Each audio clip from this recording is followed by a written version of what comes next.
our career ideals, right? That's where we started from. Then we talked about target roles in companies. Now it's time to start moving into resumes. Okay. Some of you have already seen parts of this training. If you were with me in the bonus session that we did even before this program started, obviously some of you have seen the training that is available in the portal. But today I want to do this as a refresher for everyone here, as well as I want to share a new concept on how you can create your perfect resume. Okay. All right. Can everybody see my screen well? Yes. Yeah. All right, perfect. Okay, so what we're going to cover today. So we're going to talk again about how to create powerful summary statements and why that is important to have a powerful summary statement, especially if you've had over 5 years of experience in the industry, or you have had experience that is diversified or spread over various domains and functions. A powerful summary statement can be a great way to tie that thread among the common, tie that common thread among the diverse experiences that you've held throughout your career. So we'll talk again about that. I'll share again, how can you write accomplishment statements? I will also share, as I said, a new concept on how you can create perfect resume. Perfect stands for an acronym. And then we'll share some general resume formatting tips. Okay. So quick quiz. On average, how long does a recruiter look at your resume? Does anybody know this? 2 minutes. I've heard like 6 seconds. 6 seconds. 6 seconds. On average, a recruiter spends 6 seconds on your resume, unless you give them a chance to convert it into 2 minutes. Okay. You need to give a chance to the recruiter to pause on your resume and get them interested, so they're actually willing to spend time reading through your resume. Okay. This is like, it's mind-boggling sometimes to see like how little time recruiters spend and how quickly they can make a determination whether they want to move forward or not. Also, please pardon me. I think I'm coming down with something, so my voice may tend to get raspy. If it does, and it is hard for you to understand, let me know. I'm happy to repeat myself. Okay, so 6 seconds. So first impression matters. Okay, so it's really, really important that at first glance, your resume looks professional. Very quickly, it lets the recruiter gives the recruiter a chance to stop at your resume and give it more time to read through. So that's why professional summary is quite important. And then also, you want to make sure that the most important information that you want to translate to a recruiter or the hiring team is in the first third of the resume, the top third of the resume. Okay, now that would look different for different folks. So for Sumot, for example, as you are closer to being a new grad looking for your entry level role, or somebody who is transitioning industries altogether, like Rincy is now starting to move into data science, data analytics, you would want to put your education first, whereas some of the other folks here on the call, they would want to put their most important experiences on the top third of the resume. Okay, we'll talk about it more a little bit later. Okay, so what is a resume? What is a resume? Your resume is a marketing asset. Okay, your resume is a marketing document. It is not your life summary. It is not your bio data, especially for folks. I have seen several resumes. I want to say, especially from folks who come from India and some of the other like Eastern cultures, there is a culture to write everything in a lot of detail, including things like having a photo. I have seen people put their date of birth, their father's name, like sensitive information on the resume. But your resume is not designed to be that. Okay, your resume is a marketing asset. Okay, just like your cover letter, the job interviews that you're doing, they're all part of marketing yourself for that role. So that's what the resume is. So you only want to put relevant experience, education, skills on your resume. Okay, which also means sometimes you may want to drop an experience or two if it's completely unrelated, and there is no way you can draw parallels to your experience to the job that you're applying for. Okay, I do recommend that as much as possible, you don't show a career gap if there isn't one. Okay, so we can talk about if you feel there is some experience on your resume that you cannot draw a parallel out of, like absolutely cannot draw a parallel out, let me know, get some help. But you also want to make sure that every single experience that you're putting on your resume is speaking directly to the job description that you're applying for. Okay, using some of the keyword skills that we've already talked about in the previous sessions. Okay, so here comes the concept that I want to share with you on how to create the perfect resume. Okay, what does perfect stand for? P for professional, E for experience that matters, results over responsibilities, fit for industry titles, exceptional skills, creating your own experience, and top keywords industry jargon. I want to spend some time talking through each of the line item, what that means, and sharing some tips with you, and also want to give space for you all to ask questions related to each of the line item. Okay, this acronym basically ensures that your resume would be fit for purpose for the roles that you're applying for. It's accomplishment driven. It highlights your key experiences, and it demonstrates fit by using the right industry jargon and keywords. Okay, so let's start from the top. P for professional. Okay, what does that mean? It means that your resume should look clean, clutter-free, error-free. There should be no spell errors. There should be no grammatical errors. If you're putting punctuations after every, like a full stop after every sentence, that you maintain that cadence. Either put it after every sentence or don't put it after every sentence. Little things like the format that you use for years should be consistent. Like the dates should be consistent. If you're using months, use that throughout. If you're using just years, just have years, don't have months. So just making sure that it looks professional and looks clutter-free, so there's enough white space between your points. Even if your resume runs into 2 pages, it's absolutely okay. Okay, because you still want to make sure that the most relevant experience is on the first third of your resume. Okay, so adding white spaces, having at least 0.5 margins all around to give it a clutter-free look. Because when we are writing resumes, we are not only writing resumes for the ATS, we are writing resumes for the human eye as well. So one tip that I often recommend folks is when you create your resume, print it out and see if you like reading your resume. If you were the hiring manager and you were to get a copy of your resume, how would you feel about it?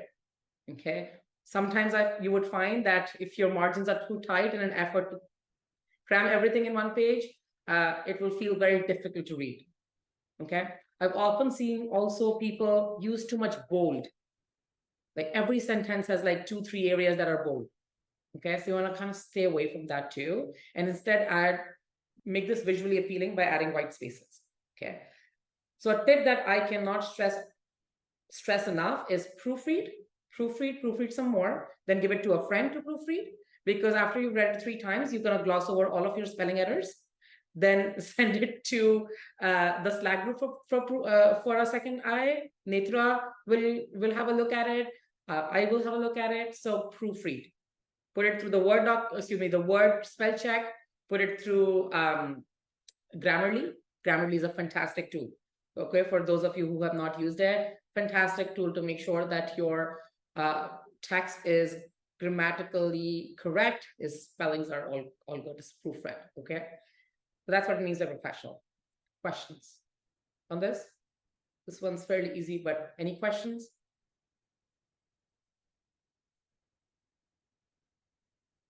Yeah, I will. And as you have questions, please feel free to put them in the chat as well. I will take them as I see them in the chat. Okay, so the second point is putting experience that matters. Okay, back to the point that resume is a marketing asset. It's not your biodata. It's not your like life history, life story. So you want to put experiences that matter and that are written in a way that draw parallel between your experience and what the job description is asking for. Okay, so which means that for a certain experience, you may want to highlight certain aspects of that experience and suppress some of the other ones. Okay, see, the same experience could be written from the lens of program project management. The same experience can potentially be written as from the lens of business development, from the lens of data analytics, depends on what type of roles are you applying for. You want to highlight that aspect more, okay? And though I recommend having one resume for one type of role, okay? If you are applying for 2 completely different type of roles, then you want to consider having 2 different resumes, okay? For one type of role, you want to have one resume. You don't need to tweak your resume for every single job application for that type of role. So if somebody's applying for program/project manager roles, have one resume for program project manager roles. okay, for any application. So relating each experience and skill set directly to the requirements of the role. And so the real pro tip here is to make sure that you're doing the work of identifying industries, companies, and role first. So everything that we learned in session 1 and 2 about identifying what is it that you want and the target roles and companies by doing the keyword analysis. If you do that first, then you will be able to reformat or reword your experiences in accordance with what typically that role requires. Okay, so that work needs to be done first on identifying what is it that industries, companies, your roles, your levels are looking for. And then you can reformat your experiences to highlight the experiences, skills required for that role. Questions on this?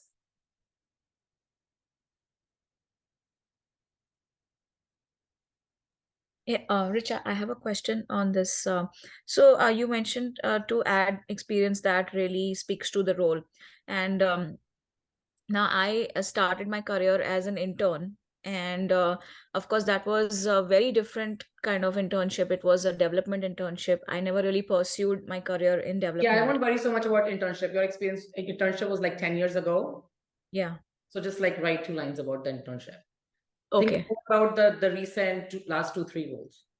Okay, so the last 2-3 rows would be more elaborate, and the rest can be just maybe a bullet or two. Yeah, yes, yeah, exactly. So especially if you have about 10 years plus experience, anything that's older than 10 years, you wanna just highlight, like write a bullet point about it. Okay. Save space, really, you wanna focus on the top 2, maybe even 3 experiences, depending on, you know, going like 5-7 years past, essentially. Those are the Right. most relevant experiences that you wanna highlight. Yeah. So even if we have like, I have like part-time jobs which I did on campus in the past 10 years, even that is not that much. Yeah, know- like there's no relevance to it anymore, right? Like for you, you have had some really good experiences in the last 3 positions that you've held. Highlight those. Save, Right. save yourself like space and clutter by, I mean, the on-campus jobs are not relevant for you anymore. Right. Yeah. Okay. Now that would be different for Sumo, okay? Because you do want to use one of your projects there because you have limited amount of work experience right now. Okay. Or for Rincy, she may want to highlight that one of the project work from the data science side because she doesn't have data science experience otherwise to showcase. So if she does want to apply for data science roles, I don't know if Rincy's on the call right now. If she does want to apply for data science roles, I would recommend that you pull in like 1 or 2 of your project work to highlight some relevant experience. Okay. All right. Okay, so the third one, results over responsibilities. Okay, I do not want to read through, like as a hiring manager, I do not want to read through your responsibilities. I've sometimes seen people write like job descriptions. Like I know what the job description is. I want to know what you did with that job description. How did you take that job description and create exceptional results from there? How did you go above and beyond? Okay, so you want to convert your responsibilities into results. Okay, show them how you really created quantitative and qualitative results from that job description that was given to you, from the scope, that responsibilities that was given to you. So I do not want to see sentences that start with scope included XYZ. Instead, you can say led, managed, like use an action verb, like led a team of XYZ to do XYZ. You're still talking about the scope without actually using that the responsibilities included this or the scope included this. Okay, you can say I led a team of 10 plus consultants to deliver a supply chain / logistics program for a Fortune 500 client, resulting in X $1 million saving. Okay, so now instead of just saying scope included working with a Fortune 500 company to convert to manage the supply chain logistics business unit, now you're talking about how you did something to lead that scope to create some result. Okay, so everything should be written as quantitative or qualitative results. This is something we're going to talk about in a couple slides out. What does the accomplishment statement formula looks like? So I'll get to it in a couple slides. All right, quote 1. F for fit for industry titles. Okay, so several companies use very funky titles.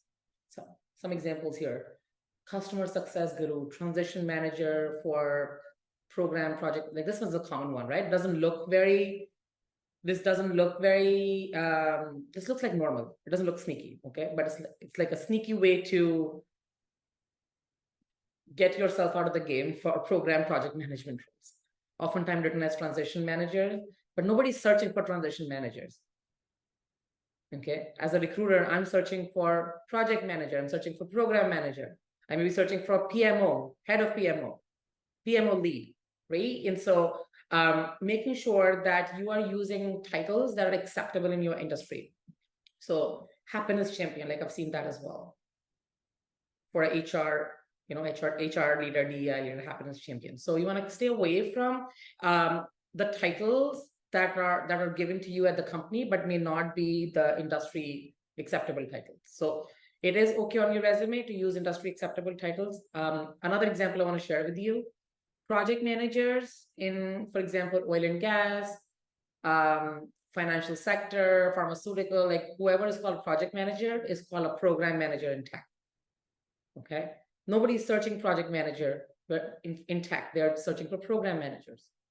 Okay, project managers are typically folks who are much lower in the totem pole, and they're more like project coordinators in IT speak. So you want to make sure that you are aware of what are the common titles used in the industry that you're targeting. Okay. All right, any questions on this? Richa, I have one in terms of, applying to senior consultant roles, right? Yes. Because my last role was as a consultant, and, I'd explained you before, had the company been continuing in Singapore, Yep. probably this year, I was expecting some sort of promotion, right? So Yep. when I apply to senior consultant roles, should I change my title to senior consultant or keep it as is? You can change it. Yeah. And way, then, I don't think, yeah, either ways, I don't think it's going to harm you because, in consulting, as we had talked about, very senior folks are also called consultants. yes.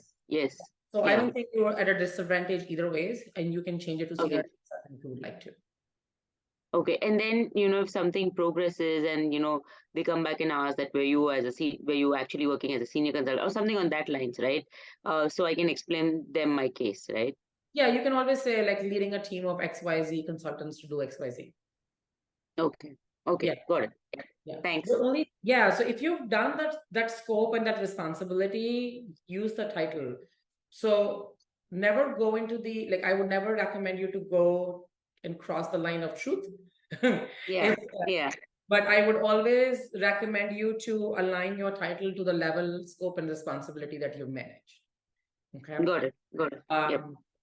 The other thing that I would say is if sometimes like folks are not comfortable necessarily to use equivalent title, whatever the industry acceptable title is, so you can always have your title and in brackets say director equivalent, okay, or senior manager equivalent, and that's okay too.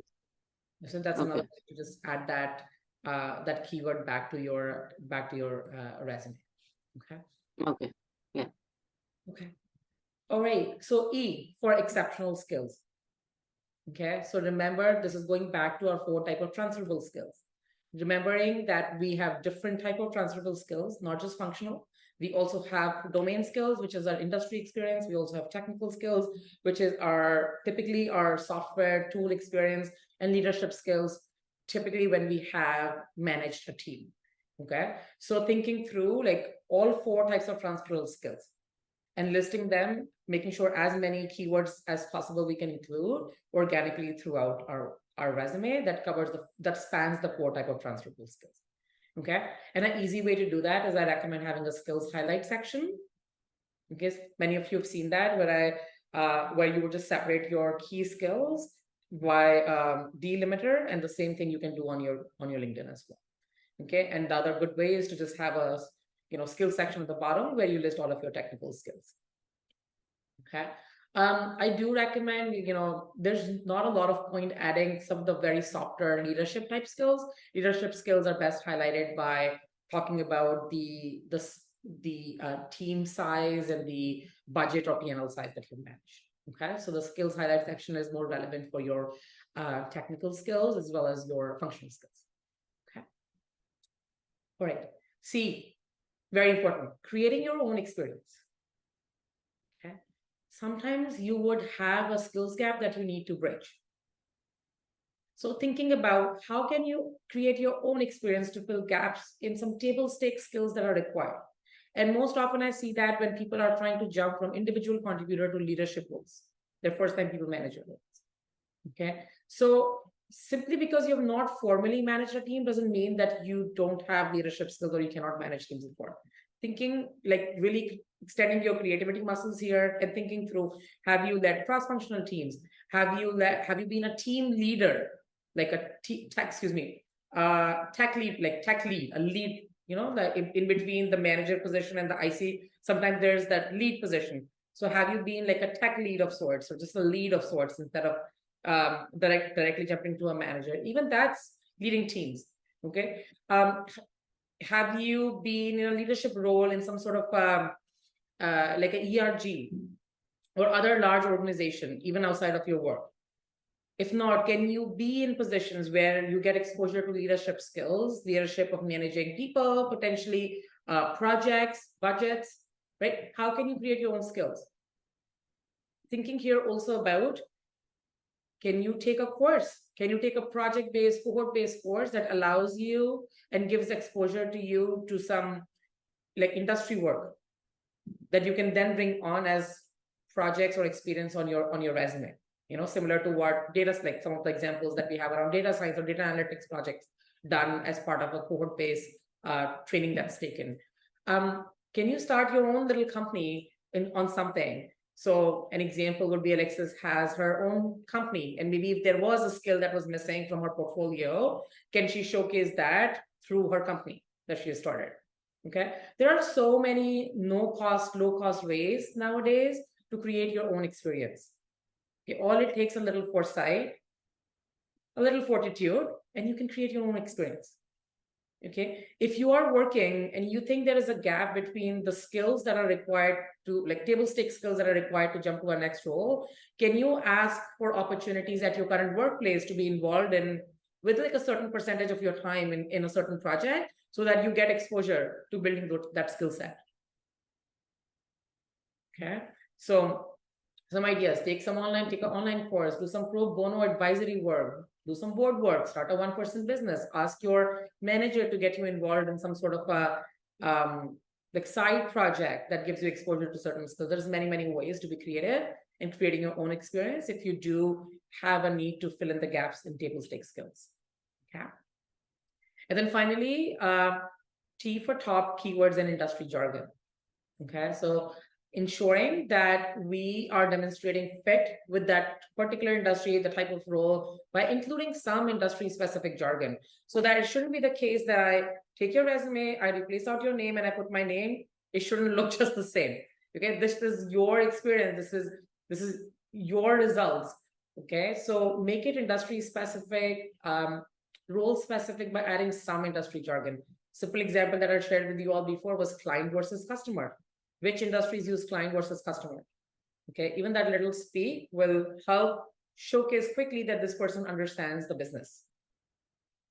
Okay, and some of the tools that we shared with you, JobScan, Teal, I just like ChatGPT, so easy. Like just ask ChatGPT, give me a list of 50 industry terms, 50 keywords that are used for this role, for this industry. And then you can play with that prompt to refine that further. I've been playing this morning. I'm going to do that more. My husband loves ChatGPT. He has a subscription to ChatGPT 4. I've just been playing with 3, but I am going to play with 4 too. And the results are even better, right? The subscription is not very expensive. I think like $20 a month. And just the output is even much better. So once I play with it enough, then I will share with you more on that. Okay, so that's what the perfect resume stands for. Questions? Any other questions? So, Richa, I know we are going to talk about this maybe tomorrow, but like in my resume and the different roles that I've had so far, most of the places I have always been calling myself a project manager or a business analyst. Mhm. So, in the like create your own experience that you were just now talking about. So do you think it would be better that if I call myself like a delivery lead, project delivery lead, or like a technical lead, or functional lead for that matter, instead of just saying project manager for in or most of the roles or even business So it analyst? depends, right? Like the type of roles that you are interested in Canada, are they called project managers? If they are, I would just leave them project managers. Okay. Okay, there's no need to go to like less common titles like delivery lead or so on and so forth, right? In your Mhm. industry, most of the roles that you are eyeing are some sort of project managers, then you want to keep them project managers. Okay. Okay. And what is your take? Manager, project management, head of PMO, like whatever is relevant. Right. Yeah, want to keep them. Okay. And then, of course, if I was wearing multiple hats, it doesn't make sense to keep the business analyst on that same. I would be hesitant to like add the business analyst title to it. Business analysts are typically like more entry level experience, right? Roles for what you're looking at is it's going to be more like project management. I'm just going to leave it to that, and then you can Yeah. integrate your data analyst, business analyst skills into the into the bullet points that you have, Billy. Right. Okay. And we can expand on it more in detail tomorrow. Let's do that. Yeah, but I do want you to do the work to research and see what roles you're interested in and what common titles are being used for the roles that seem to be of interest. Yeah. Yeah, so like that's the work that needs to happen first before you decide on what title you want to keep. Right. Okay. Sure. Yeah, Yeah. I'll try to do this homework before the call tomorrow as well, Yeah. wherever I can get to it, so we can have that discussion also. Yeah, absolutely. Any other question? Okay, so then let's move on. So let's talk about professional summary. I wish I have like Bhavya's example here. I'll share my own, and then maybe in the next revision of the slide, I'm gonna add Bhavya's example. Like I love that with that summary statement. Okay, so professional summary. What is it? It's a combination of what you do, the results that you've delivered,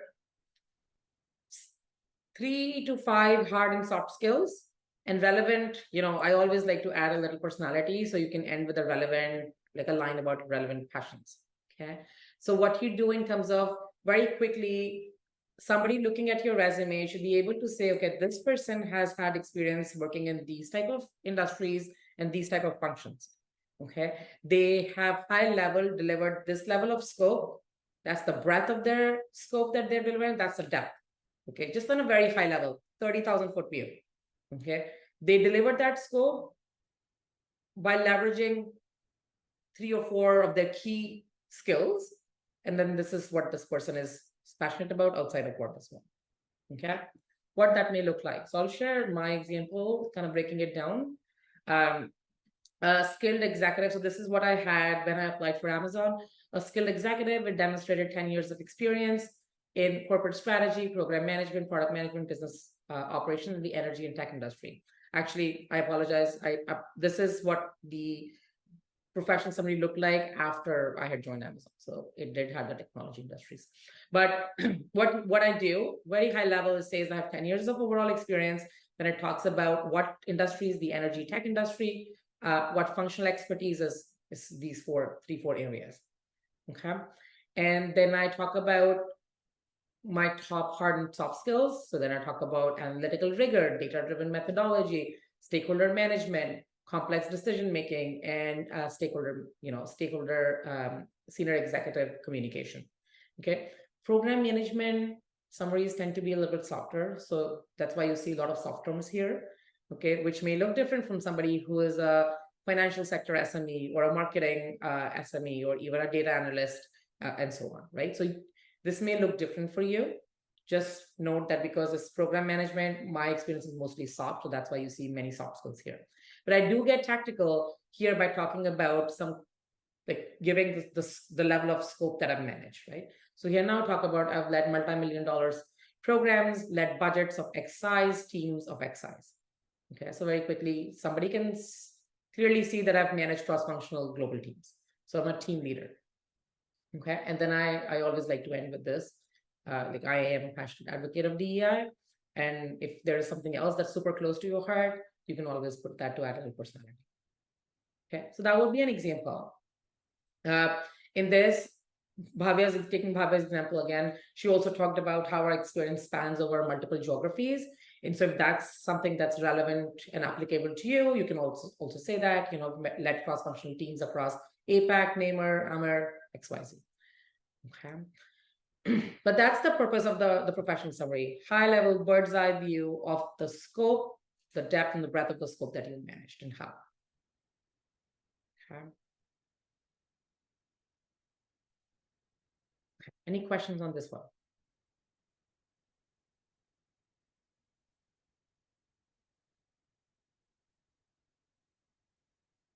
Okay.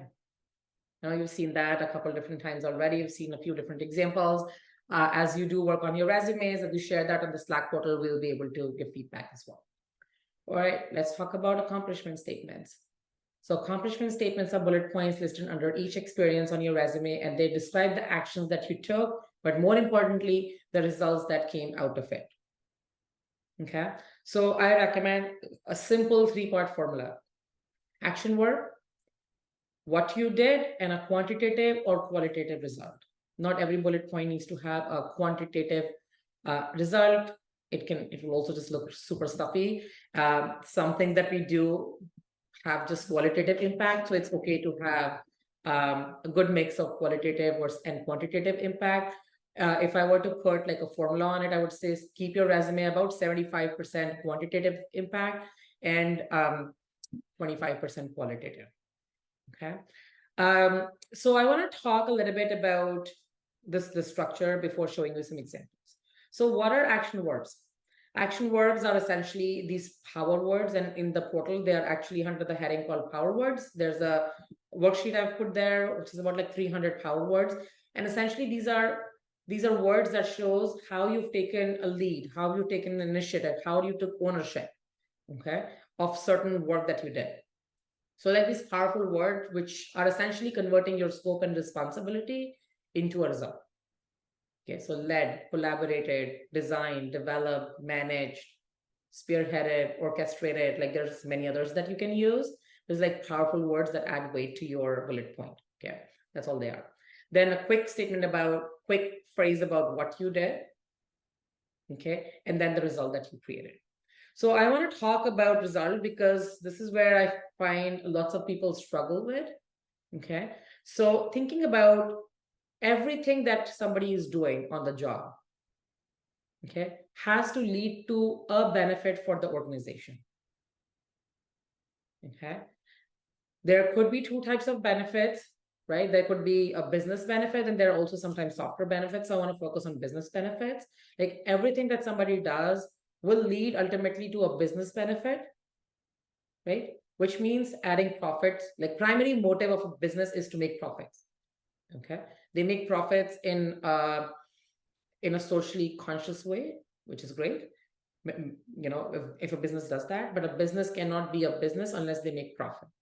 Okay, which means everything that you do there can be a line drawn between your work and the profit that the company is generating. So either a top line revenue increase or a bottom line cost decrease. Okay, so that is there's an easy metric. Cost is an easy metric. Revenue, decrease in cost. Okay, but along the way, there are also many intermediate metrics. Okay, there are product specific metrics. So if you're working on a product development, there are always product specific metric. There's service specific metrics. Okay, like product and services. So thinking about who's your customer in your role, who's your customer? Your customer can be external facing. Your customer can also be internal facing. Internal facing customer. I want to give you an example. Let's say you are in a supply chain role, supply chain manager role. Your customers may be the internal teams that you are managing the supply chain for. Maybe you're a data analyst. Okay, your customers could be the internal engineering teams to which you are providing those reports and analytics for. Okay, so like internal team members can also be customers. And then they're obviously external customers. So thinking about what are some of the metrics that are important to you as you develop products or as you do services for your customers. Okay, so examples could include defect reduction, okay, increasing in customer satisfaction, increasing, like thinking about domain specific metrics as for Alexa's case, we talked about, website visits, increase in impressions, pipeline, like sales pipeline growth, like thinking about like what are some of the domain specific examples. Okay, in the fintech, you may want to think about if you like a certain gross revenue managed, right?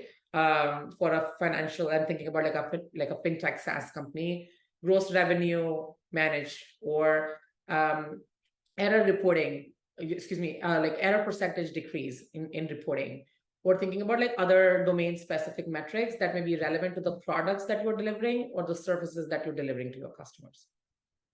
So how can you incorporate in your resume a combination of top, top business metrics, which would be revenue and cost related, and how can you also have a good mix of these intermediate metrics that you have to that are closer to the product and service that you're providing to your customer. Okay, I want to do a very quick exercise with you all here. Think about 5 metrics that are important to you in your current role or in your immediately last role, and what they are. Just like type them in the chat. 5 metrics that you were maybe evaluated on, that you were keeping track of as you were delivering the product and services in your last role or your current role.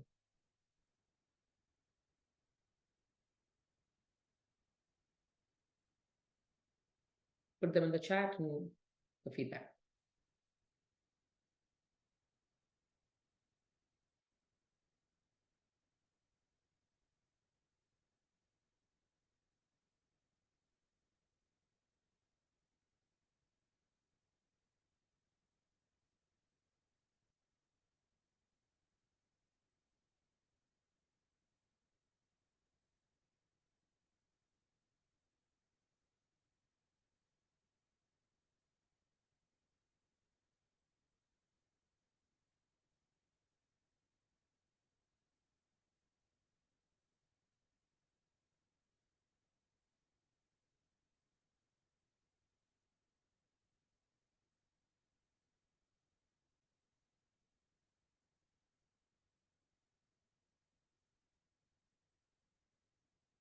And Geeta, for you, I know you're not in the industry, but you can still think about some of the metrics that may be important for you during the research projects that you're doing. So I want you to take a stab at that too, because eventually you will have to write about that on your resume.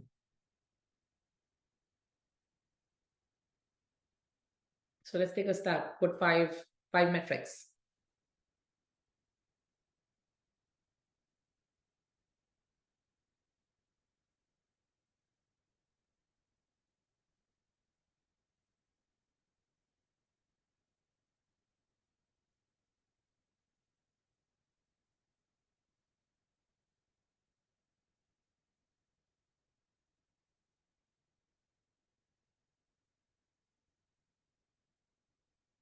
Okay, so Bhavya, I wanted to think about how you can, like if you were to quantify something, like how do you measure client satisfaction?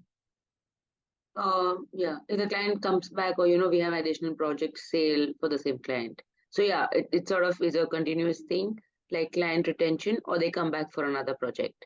Okay, so client retention rate would be, for example, one metric.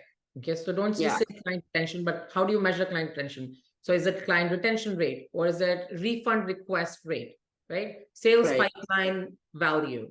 Okay, how do you measure project management? So like thinking about in that way. Okay, so Sumodh is saying data pipeline success rate, dispute resolution time, data error rate, data completeness. Yeah, data completeness. Yeah, all of those are good, Sumodh. Yeah. Bhavya, did you understand? Like thinking about how do you measure it in, like how do you measure timely execution? Yeah. There a metric that you measure. Right. So yeah, I mean, like if we have a timeline and if we're able to deliver before that or within that timeline, I mean, that is really key So like for all the on-time projects. delivery rate, for example, right? Like there could be an on-time delivery rate metric that you are trying to adhere to. Let's say 95% on-time delivery. Okay, got it. Right. Market share capture. Right. Okay. Got it. Yeah. So revenue growth, exactly. Brand reputation. So again, Alexis, brand awareness and reputation. How do you measure that? I want to think about like the measurement. How do you measure increased efficiency? So I want to think about like what is that metric? How do you measure market awareness? Okay, is it number of impressions? Is it the number of foot traffic on a website? Excuse me, yeah, amount of foot traffic on a website, or number of unique visitors per month. Okay, market reduction in marketing dollar budget. Like thinking about what is the quantitative metric.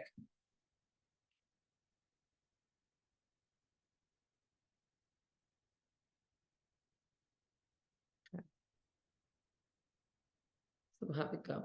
Repeat business from client for the end of the year. So like thinking about, again, client retention rate. So again, this would be client retention rate, right?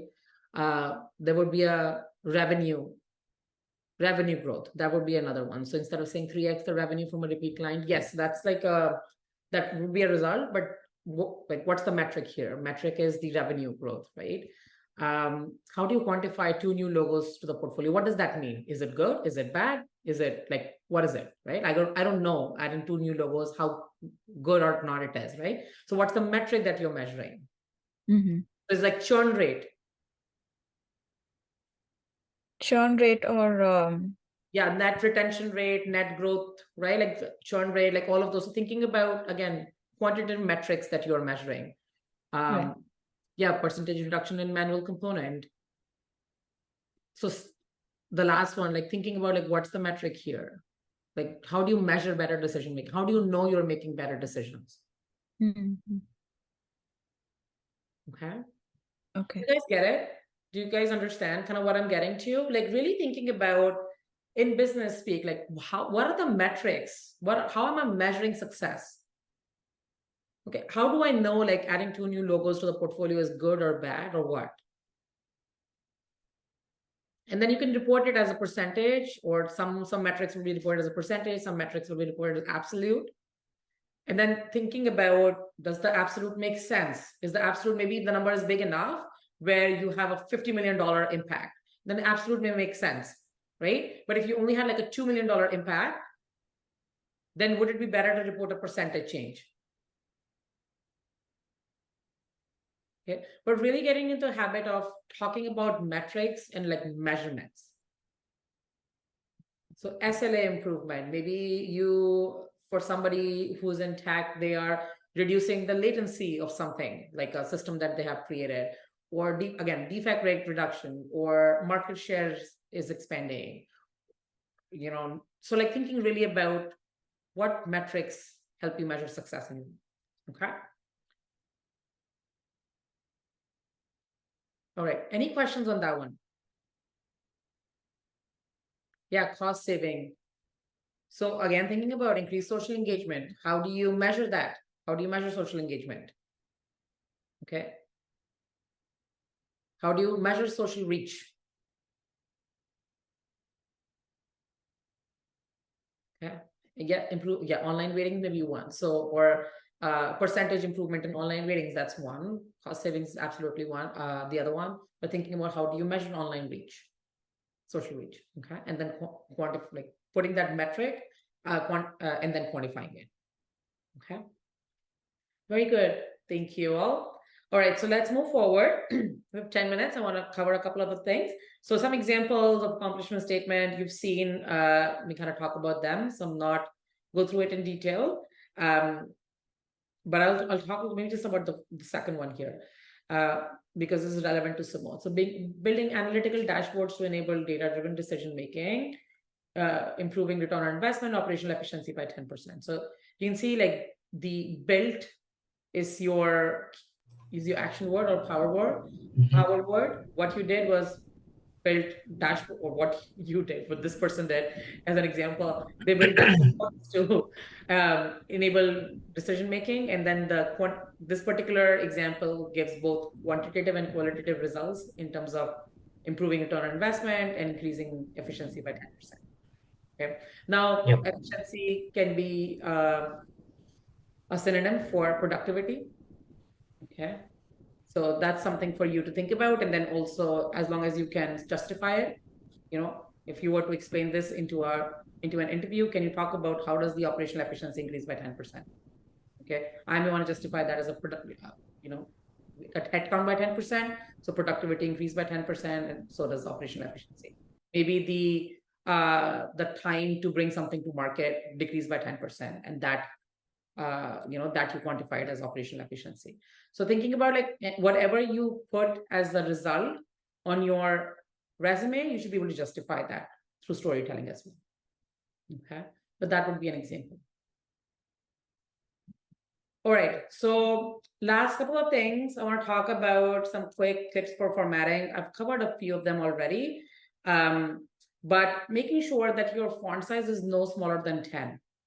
Again, you want to print out your resume and see if everything looks like little ants, then it's probably not done right. Okay, you need to have your resume both for ATS, but also for human eye. Because somebody will eventually print your resume and may bring it to the interview. So making sure that your font size is at least 10 and your margins no smaller than 0.5 everywhere. On the top and bottom, if possible, have a 1-inch margin. Okay, boring is better. Resumes boring is better. Like the more boring format you have, the better it is. No need to have like these creative tables and pie charts. And I've seen resumes where they have these bar graphs. They don't give me any information. And the bad side of it, or the worst, the downside of it is that ATS has a hard time reading ATS cannot read your pictures and pie charts and graph charts. Because there's no point putting pictures and pie charts and graph charts there. ATS is getting more intelligent, but stay away from it. Okay. Keep it as simple as possible. Keep your resume as boring as possible. Use simple fonts like Arial, Garamond, Times New Roman, simple fonts. Again, obviously you can have more fonts than this, but excessive bold, excessive underlining, excessive italics, like keep away from all of that. Just make it easy again for somebody to quickly read and grasp what key information you're trying to translate to them. Avoid adding tables and sidebars because sometimes they do interfere with ATS. And when it comes to ATS, like I said, simple format is better. Proofread, give it to a friend to proofread, give it to a peer to proofread. Make sure that there are no spelling errors in your resume. That's like the easiest way to make your resume look unprofessional. Okay, any questions about resume? I have one slide about cover letters that I want to talk about, but any pending questions? Anybody has any other questions about resumes? We spent so much time talking about resumes, but I know this is important. I'm happy to talk more about it. Resumes are also one of the best ways to up your confidence because when done right, it's a quick snapshot, a very strong summary of all the experience that you've had. Okay, so when you've done your resume right, everything else becomes easier from there.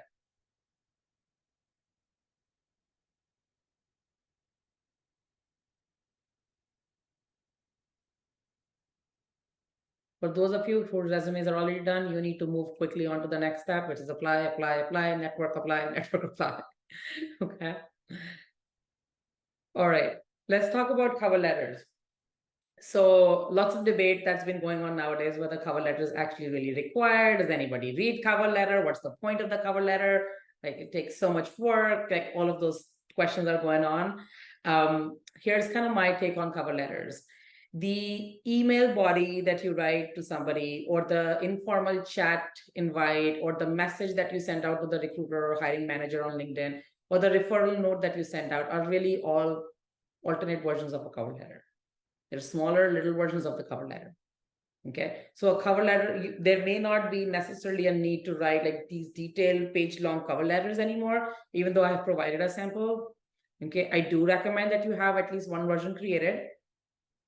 Again, cover letter is really just an expanded version of your resume. So once you've done your work on the keyword analysis, nailing down your roles and titles and industries that you're interested in, then you just need one cover letter for that. And you can simply change out the title and the company name to use it over and over again if you need to. Please do not create new cover letters for every application that you put. I've seen people spend like half an hour on every application. You will not be well served by doing that. You're better served by applying to more number of jobs than to spend an hour perfecting one application by writing a cover letter, by writing detailed questions and these funny questions some applications have started to ask where they're like, they want you to write literally essays for their application. Don't do that. Okay. So do have one version of your cover letter similar to your resume that you can tweak out if need be. But really, email body, informal chat, referral notes, so they're all alternate versions of cover letter. Okay. And then this is my recommendation. I always say if a company is asking you for detailed questions, those 4 or 5 questions that they want you to fill out, which are all unique. Why would you like to join this company? And tell me about XYZ. Like those, that has a place obviously in the interview. Okay. So unless you are really, really, really vested in that role, you're better served by skipping over that application and finding other companies to apply. So you can have more applications than spending an hour doing one application. I would rather have you apply for 4 companies than to apply for one company. Unless that company is like Apple, Google, like you really do care and they don't ask detailed questions like that. Okay. Question. Richa, Yes. Yeah, I do have a question here. So there's this common question generally all applications ask, your message to the hiring manager. What should that contain? Like it should be like a para length that is what I just understood. But what should we write in that? What question? I missed the early part of your question.